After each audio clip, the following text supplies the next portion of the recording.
Now, this one is especially for you, my love. Oh, is it? Yes. Is so it I have made a non-alcoholic cocktail, which is... This is made using... It's basically a Dark and Stormy, but it uses Lyre's spiced ginger.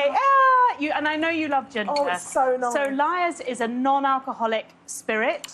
And what they do is they've deconstructed the taste of rum and just built it back up again, but without the alcohol. It's fabulous. It's really good, isn't it? Delicious. And you've got the spice and you've got the warmth, the mellowness of rum. So that's from Lyre's. You can buy that online from them, £23.50, and that goes a long way. But that's the base, right? And then you add... That's the base, and then you top it up with your ginger beer and lots of fresh lime. Oh, I love it. So, Absolutely again, love it. so simple to make. And you don't feel you're missing out. No, I really like don't. A proper It feels like a cocktail. In all seriousness, though, I love those... I mean, I haven't had non-alcoholic rum before, but the non-alcoholic gin they do now, I had one last week when I just fancied a drink but didn't want to drink. Yeah. And it just hits the spot, doesn't it? They do. They do. Really Some are good better stuff. than others. Yeah. I like the juniper ones because then you still get the taste of gin without the gin. And as long as you've got a really nice glass. Yeah. That's what I always say. Nice glass. Always.